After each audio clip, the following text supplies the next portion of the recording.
días, bienvenidos una vez más a este servicio especial donde juntos como un solo pueblo vamos a declarar el nombre que es sobre todo nombre. Dice la palabra del Señor en Isaías: Jehová, tú eres mi Dios, te exaltaré, alabaré tu nombre porque has hecho maravillas. Acompáñenme en unas palabras de oración. Padre, te damos gracias por traer paz a nuestro corazón, por llenar nuestras vidas con tu presencia. Y hoy nos acercamos ante ti para exaltar tus maravillas en medio nuestro y declarar lo grande y maravilloso que eres tú. En el nombre de Cristo Jesús oramos. Amén. Celebremos la misericordia de nuestro Dios que se renueva día a día.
Nuestro Dios es quien abre caminos donde no lo hay. Y podemos descansar sabiendo que sus planes son perfectos para nuestras vidas.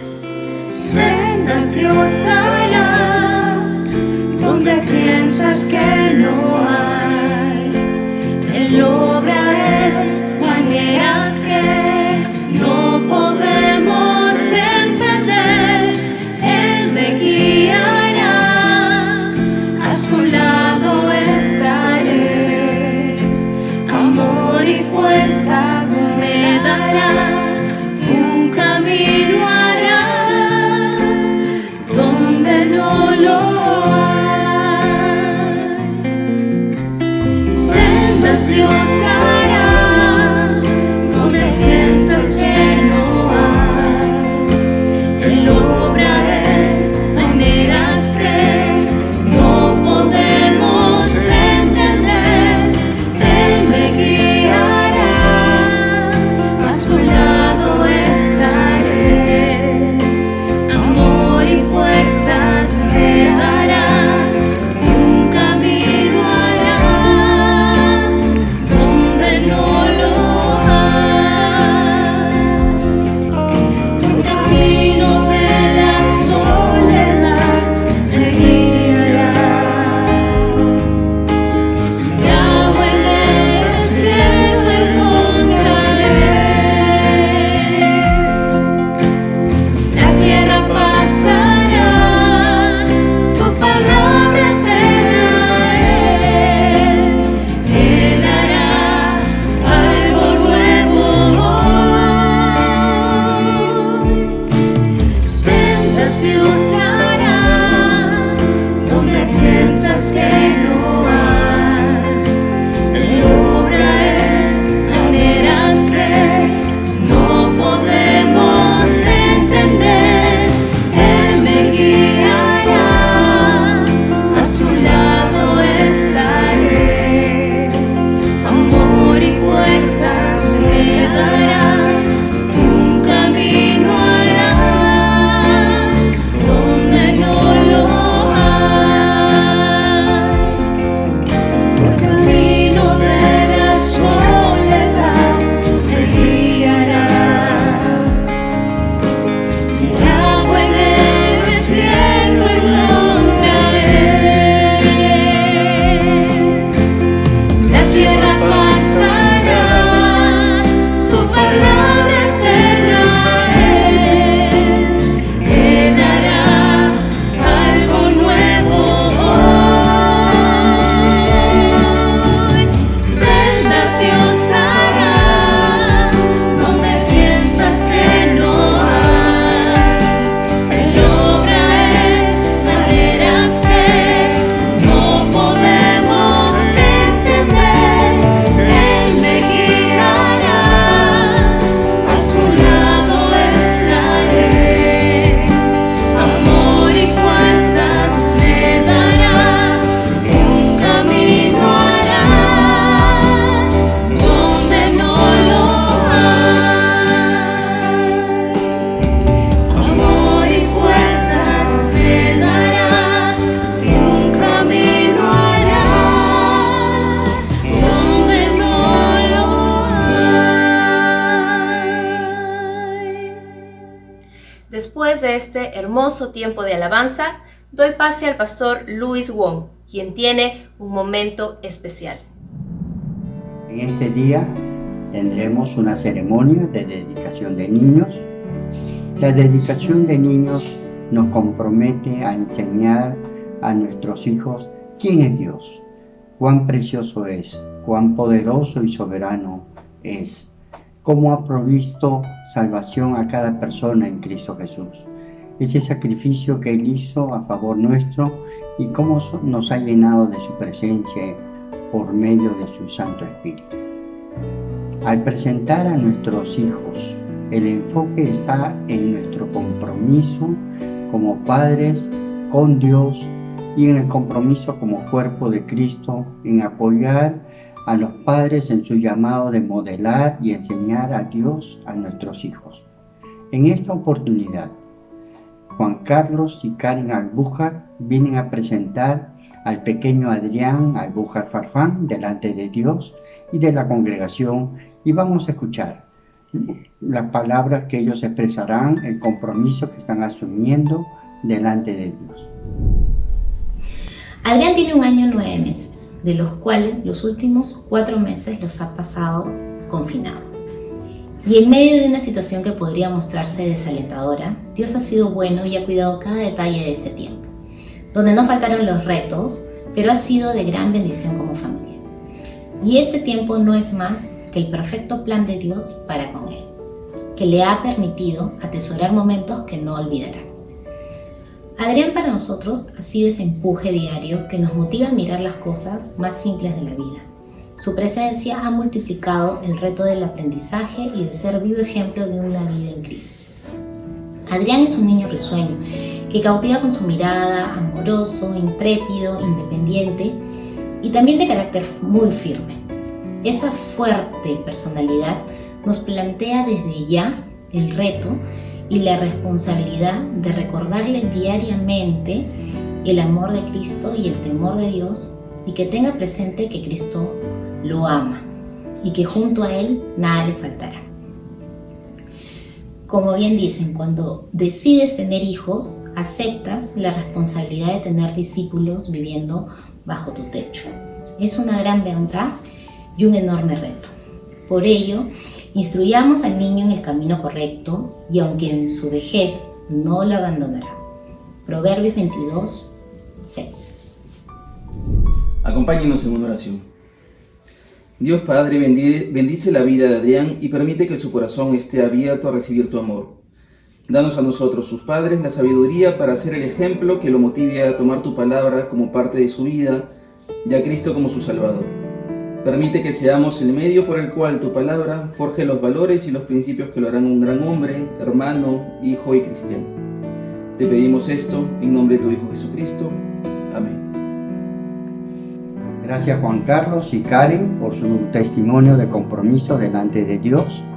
Y ahora pido a toda la congregación que nos acompañe en unas palabras de oración. Gracias Dios por este tiempo tan especial donde los niños son presentados delante de ti y el compromiso que los padres asumen de guiarles en el temor tuyo, de enseñarles el amor hacia ti, de inculcarles el camino que deben seguir según tu palabra. Gracias Dios porque tú amas a los niños, tú tienes un propósito para ellos y también nosotros como padres tenemos una responsabilidad de guiarles, de enseñarles acerca del amor tuyo y que algún día puedan tomar una decisión personal de aceptar a Jesucristo como su Salvador. Bendice a Adrián, cuida de su vida, guía a los padres y Señor que tú puedas derramar tu gracia sobre ellos cada día. Gracias en el nombre de Jesucristo. Amén. Ahora les presento y les dejo al pastor Marco Galván en el mensaje de la palabra de Dios. Muy buenos días con todos, es un gusto saludarlos. Espero que cada uno de ustedes se encuentre bien en su hogar y que el Señor esté fortaleciendo sus vidas cada mañana. En primer lugar, quiero darle gracias al Señor por la oportunidad que me da de poderles traer su palabra el día de hoy. Es un privilegio muy grande para mí. Así también mi agradecimiento al cuerpo pastoral por la confianza y el apoyo brindado para servir juntos al Señor y a su amada iglesia. Permítanme, por favor, iniciar este tiempo con una oración. Gracias te damos, Señor, por este momento. Gracias por la oportunidad que nos das de poder acceder a tu palabra, Padre. Te pedimos, Señor, que el día de hoy tu Espíritu nos hable, Señor. Que sean tus palabras, Padre Santo, las que lleguen a nuestro corazón. Que sean tus pensamientos, Señor. Ayúdanos a poderte conocer un poco más cada día. Y que el día de hoy, Señor, tú nos hables y nos permitas entender cuál es el propósito que tienes para nuestra vida. Te entregamos, Señor, este momento en el nombre de tu Hijo Cristo Jesús. Amén. Continuando con la serie de Romanos en la que venimos reflexionando estas semanas, el domingo pasado vimos en la segunda parte del capítulo 1 que la ira de Dios se revela desde el cielo con toda impiedad de los hombres. Vimos que esta ira, a diferencia de la nuestra, es una ira santa, justa y con un propósito, y que está en contra de todo lo relacionado al pecado. Pero, ¿qué es el pecado? Para poder entrar como contexto a este tema. El pecado es básicamente una condición o un estado en el que se encuentra la humanidad actualmente y que está separada de Dios. El pecado, siendo una condición en nuestra vida, nos separa de Dios. ¿Cómo sabemos que tenemos pecado? Precisamente por las cosas que salen de nosotros, los actos, los dichos, los pensamientos. Todo lo malo que sale de nosotros es solamente una evidencia de lo que hay dentro de nosotros. Dentro de nosotros hay pecado. Y ese pecado nos separa de la presencia de Dios. Dios no puede estar donde hay pecado. Y si en nosotros hay pecado, estamos separados de Dios. Este pecado nos condena entonces a una eternidad fuera de la presencia de Dios. Y esa eternidad fuera de la presencia de Dios es precisamente la condenación.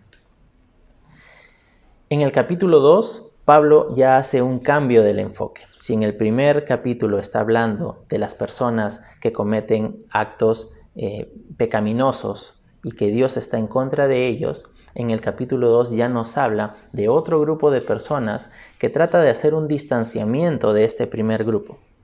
Este segundo grupo del capítulo 2 hace ciertas cosas o tiene ciertas acciones que tratan de deslindarse del primer grupo. Sin embargo, Pablo inicia con el verso 1 diciendo que no tenemos excusa, que eres inexcusable. Veamos lo que dice el primer versículo del capítulo 2. Por lo cual eres inexcusable, oh hombre, quien quiera que seas tú que juzgas, pues en lo que juzgas a otros, te condenas a ti mismo, porque tú que juzgas, haces lo mismo.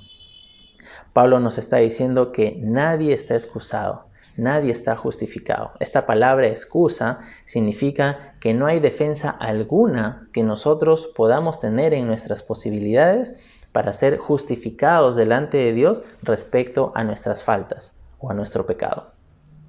Pablo dice, quien quiera que seas, es decir, nadie tiene una excusa. Más adelante Pablo dirá, no hay justo ni aun uno.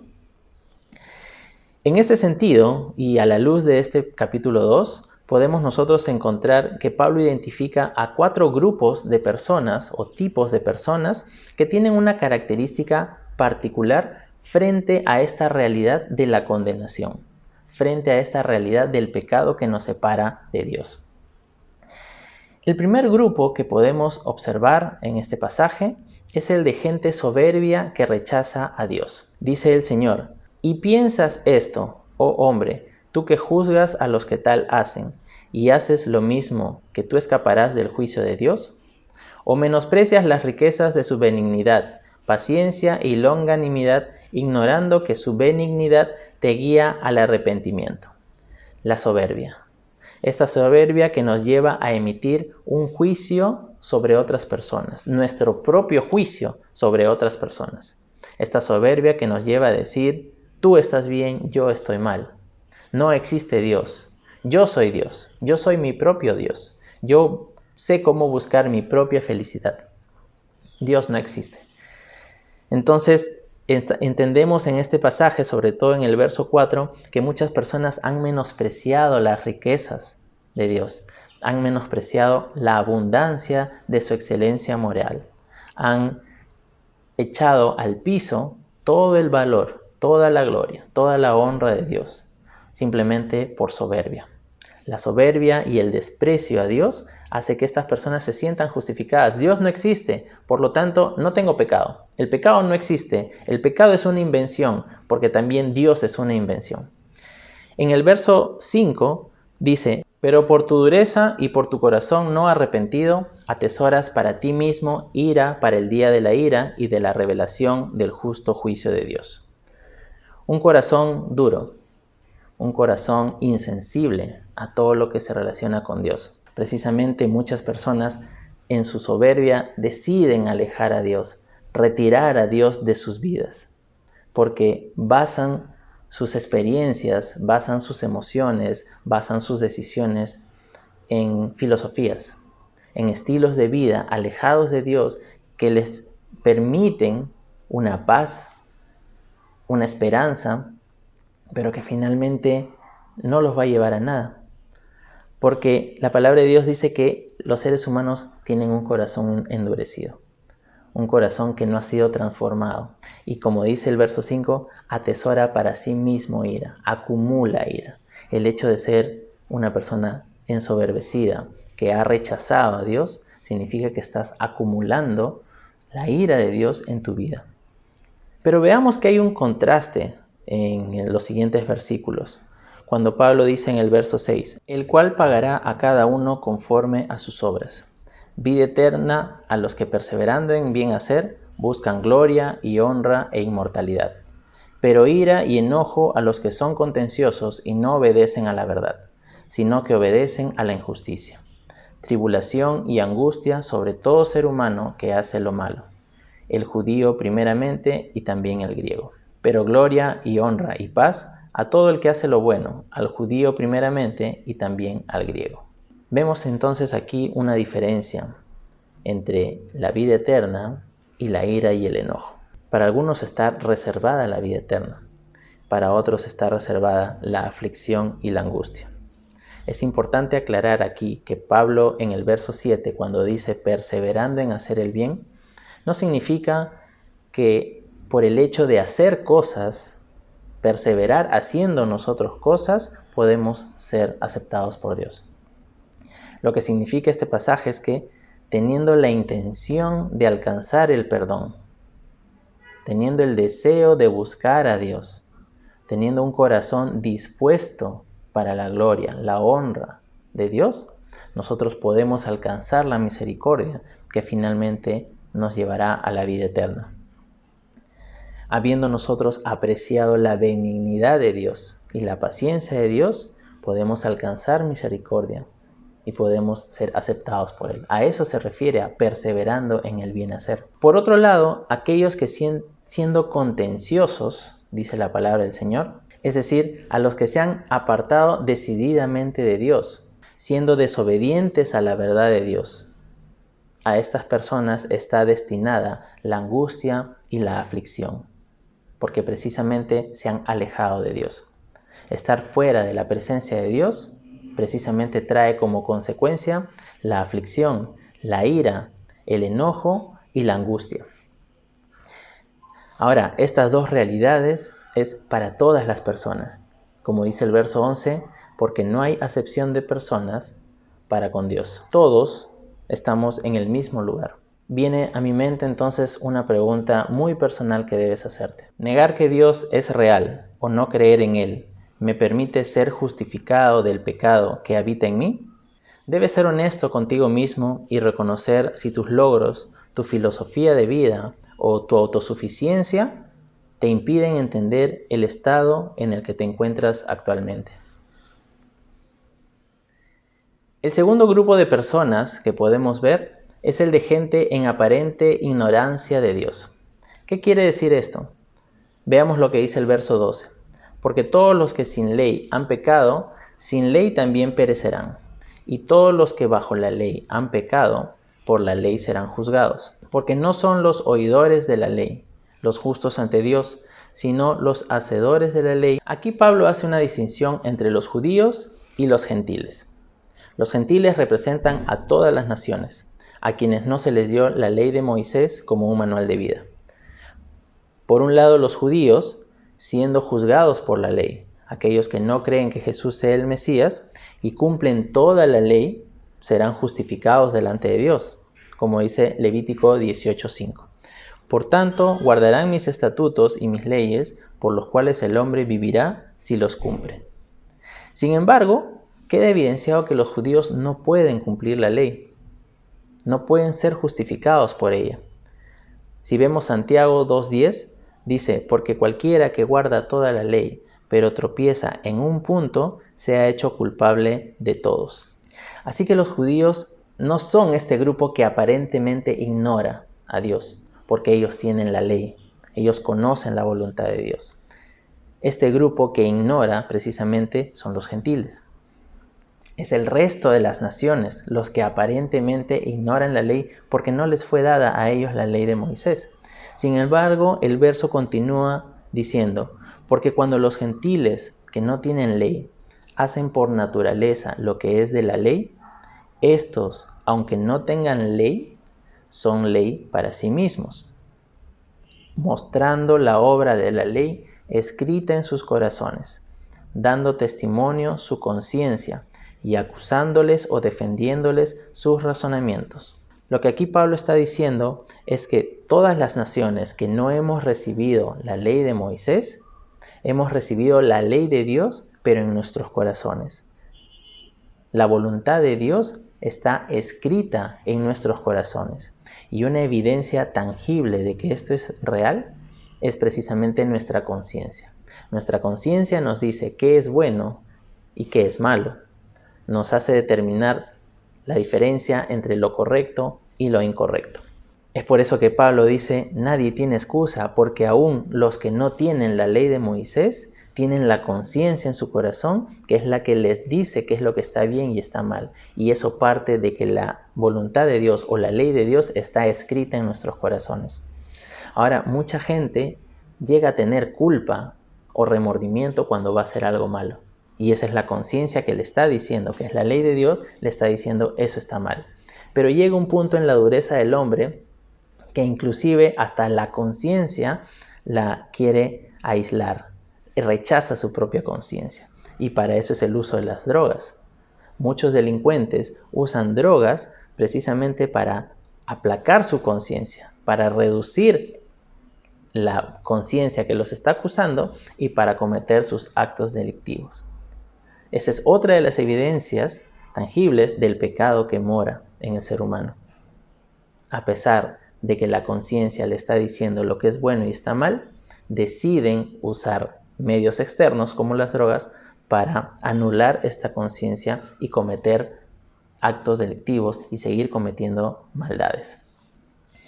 Otra de las razones que apela a nuestra conciencia evidenciando la realidad de Dios es lo que podemos encontrar en el capítulo 1 de Romanos, verso 20, que dice, porque las cosas invisibles de Él, su eterno poder y deidad, se hacen claramente visibles desde la creación del mundo, siendo entendidas por medio de las cosas hechas, de modo que nadie tiene excusa. La creación nos habla a nuestra conciencia, a nuestro razonamiento, y nos dice, hay un Dios creador, hay un ser supremo que nos ha creado, que nos ha diseñado, que nos ha estructurado con un orden, con una lógica, con una sabiduría tan grande que nosotros no podemos entender. Solamente nos basta mirar la creación para entender con nuestra conciencia, con nuestro razonamiento, de que hay un Dios creador todopoderoso.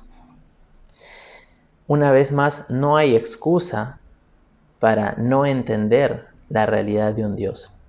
No hay excusa para no entender que estamos alejados de Dios, porque así no tengamos la ley de los judíos, tenemos la ley de Dios escrita en nuestros corazones, que se revela a través de nuestra conciencia. Puedes hacerte entonces la pregunta, ¿desconocer aparentemente la verdad de Dios me permite ser justificado del pecado que habita en mí? Debes ser honesto contigo mismo, y si estás negándote a ti mismo la posibilidad de conocer a Dios, no tienes excusa para luego decir que no has conocido a Dios, que Dios no se te ha revelado, que su palabra no ha llegado a tu vida. En tu conciencia tú puedes entender, y en la creación, que sí existe un Dios creador todopoderoso. El tercer grupo de personas que podemos observar en este capítulo es el de gente moralista. Dice el verso 17, «He aquí tú tienes el sobrenombre de judío, y te apoyas en la ley, y te glorías en Dios, y conoces su voluntad, e instruido por la ley apruebas lo mejor, y confías que eres guía de los ciegos, y luz de los que están en tinieblas, instructor de los indoctos, maestro de niños, que tienen en la ley la forma de la ciencia y de la verdad». Aquí Pablo les habla directamente a los judíos, aquellos que les enorgullecía llamarse judíos, ¿no? Ellos que estaban orgullosos de ser el pueblo de Dios, de ser los escogidos de Dios, de ser la gente de gran moral, sobre todo los fariseos. aquellos que su vida se basaba en la misma palabra de Dios, aquellos que se jactaban de conocer las determinaciones y los decretos de Dios para la humanidad. Se consideraban maestros de gente ignorante, de gente por debajo de ellos, y que solamente ellos eran los grandes conocedores de las verdades morales de Dios. ¿Cuántas veces nosotros nos hemos sentido así?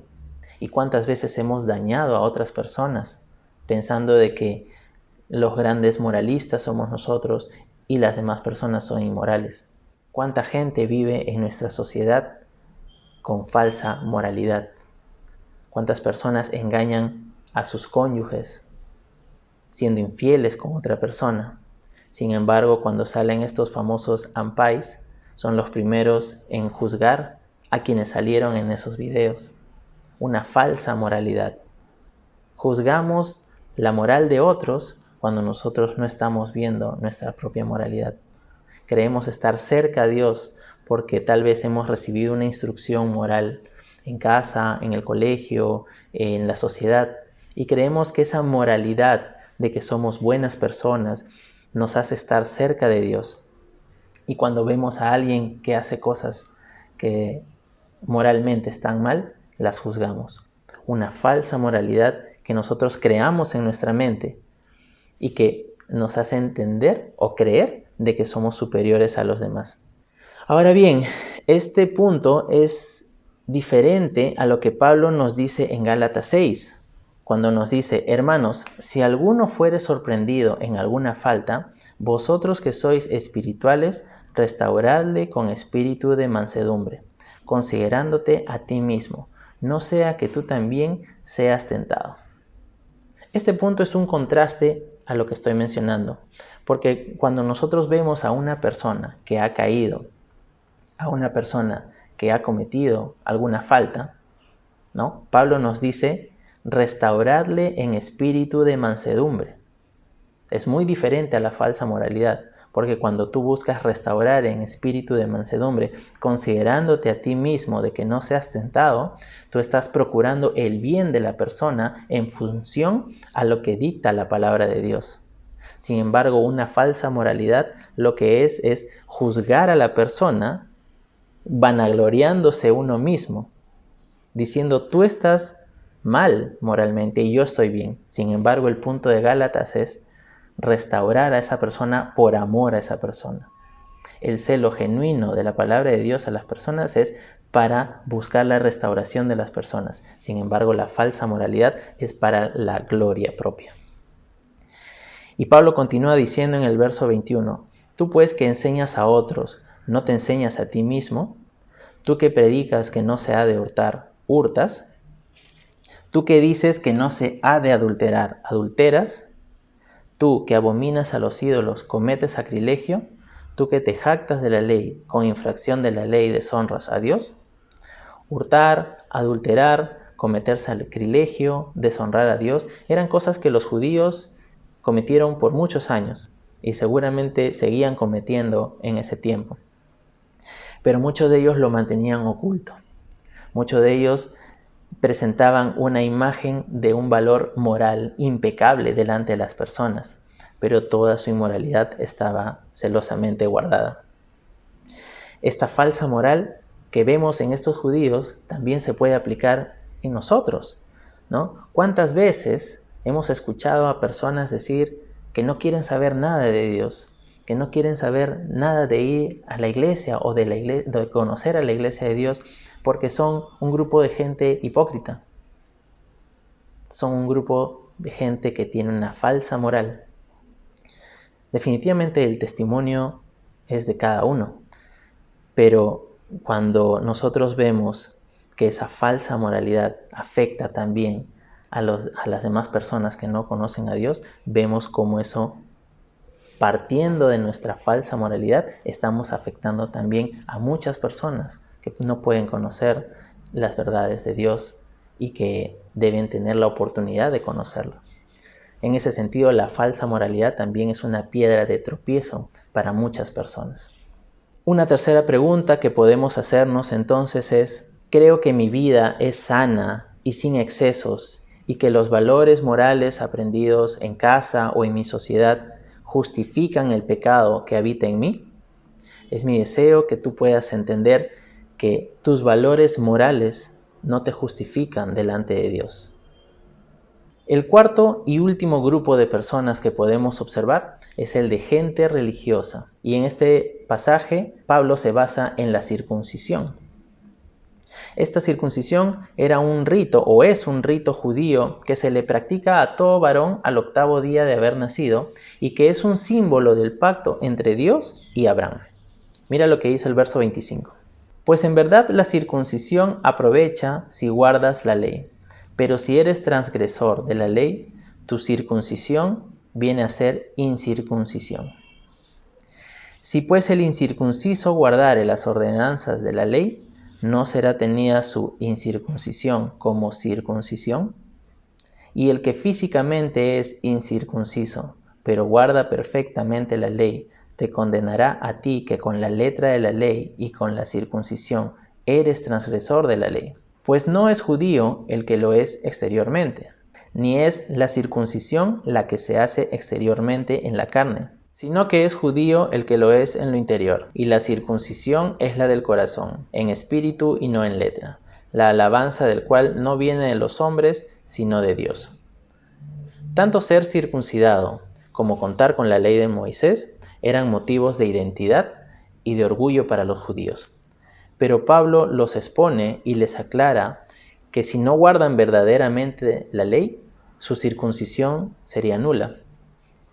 La única forma en la que ellos sean justificados delante de Dios es que siendo circuncidados ellos puedan cumplir la ley. Finalmente, el sentido de la circuncisión en el pasado era un símbolo del pacto entre Dios y Abraham. Esta era la garantía para ellos de ser justificados del pecado.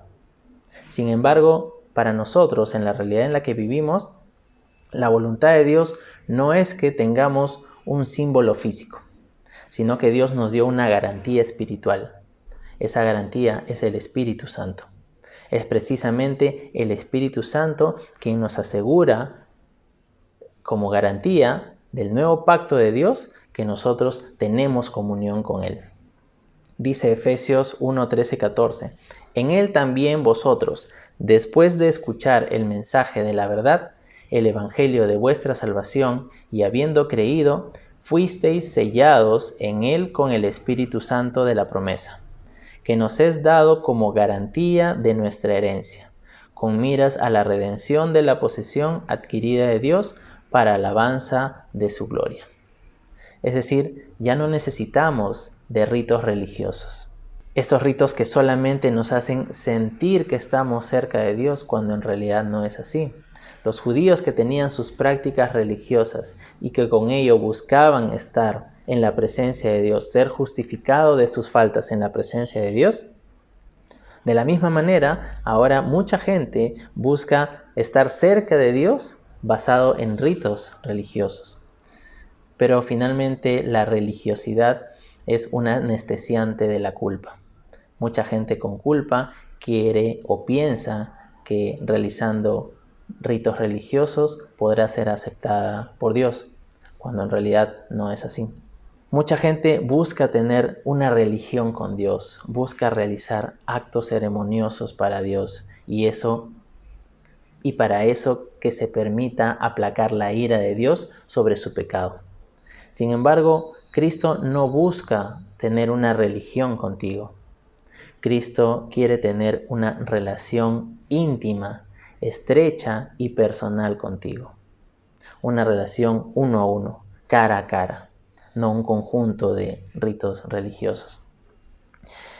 Una última pregunta personal para ir cerrando en esta mañana ¿es acaso la herencia de mi familia o mi sociedad un conjunto de actos religiosos que no me permite ser justificado del pecado que habita en mí?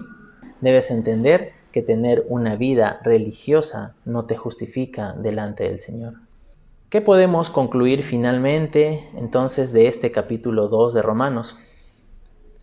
Primero, que el ser humano está en una condición de pecado que lo separa de Dios.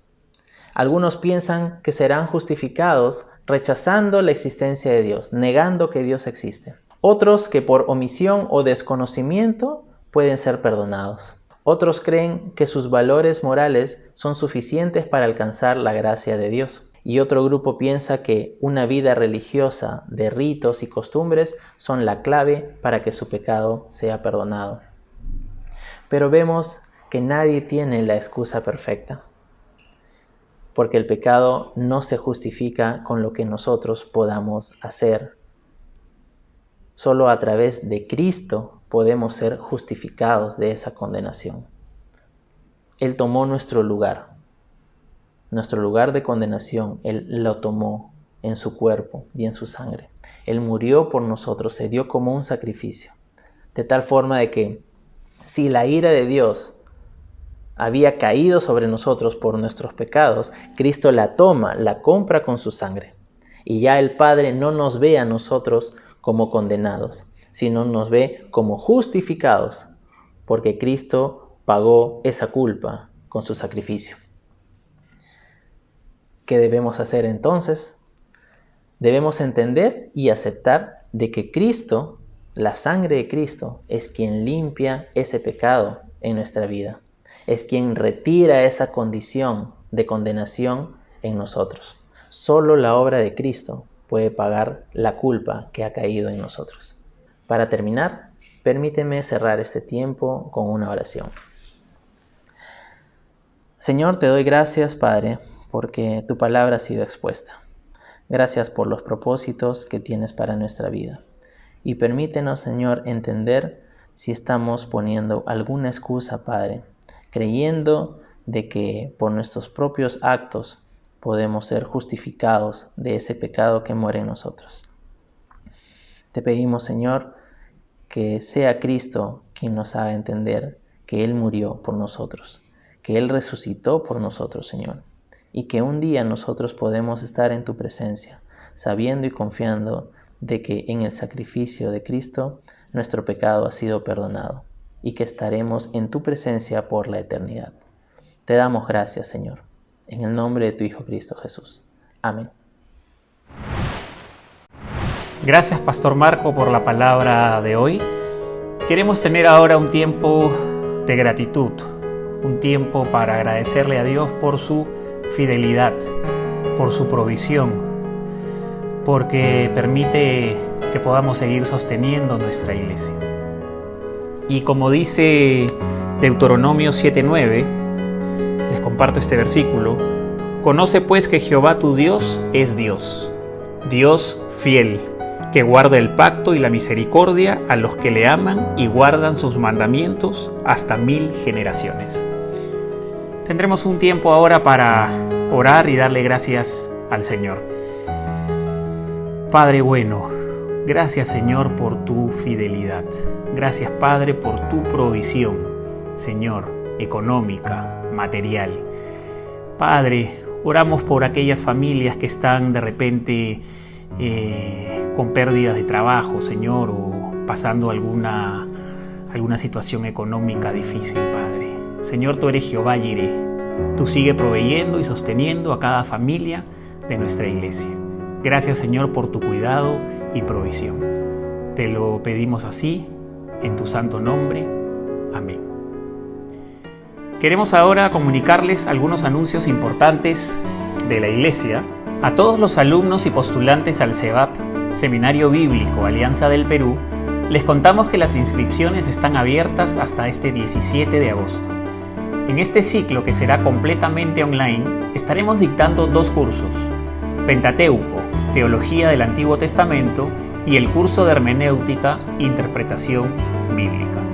Estos cursos iniciarán el martes 18 y el miércoles 19 de agosto a las 8 de la noche. El horario de sábados por la mañana está por confirmarse según la cantidad de inscritos. Más informes con Tula Loyola escribiendo al WhatsApp de Secretaría. Asimismo, con el objetivo de ofrecer espacios para seguir creciendo en la palabra, durante agosto y septiembre hemos iniciado la serie de prédicas sobre Romanos. Y para acompañar esta serie, en paralelo, se está ofreciendo el curso Romanos, la fe que transforma. Este curso está dirigido a todos los GDAs de los diferentes ministerios. Además, para aquellos que deseen llevar este curso pero en otro horario, también es dictado los domingos a las 11 de la mañana. Podrán tener más información de este curso con su pastor o coordinador de ministerio. Muchas gracias por su atención, que Dios los bendiga y terminamos con un canto final. Muchas gracias por los anuncios. Hemos tenido un hermoso tiempo de alabanza y adoración. Terminemos declarando que no seremos movidos, porque nuestra roca firme es Cristo Jesús.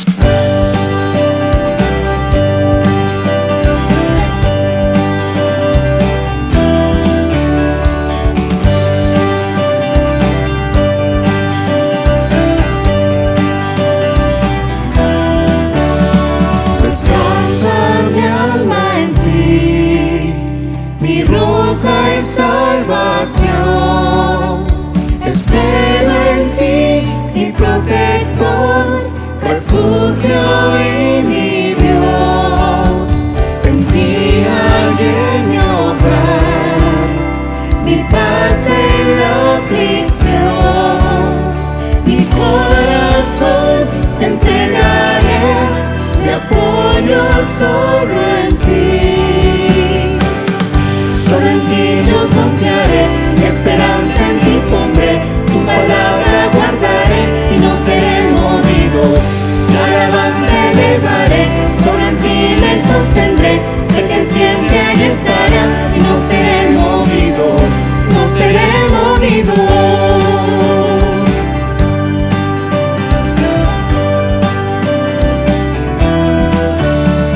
Descansa mi alma en ti, mi roca y salvación, espero en ti, mi protector, refugio y mi Dios. En ti hallé mi hogar, mi paz en la aflicción, mi corazón te entregaré, mi apoyo solo en ti. Solo en ti yo confiaré, mi esperanza en ti pondré, tu palabra guardaré y no seré movido. Tu alabanza elevaré, solo en ti me sostendré, sé que siempre ahí estarás y no seré movido, no seré movido. No resbalaré, mi apoyo solo en ti, por mí moriste y tan solo tuyo soy. Y cuando el viento fuerte empiece a soplar, firme en ti estaré, no seré movido, no seré movido. Descansa mi alma en ti, mi roca y salvación, espero en ti, mi protector, refugio y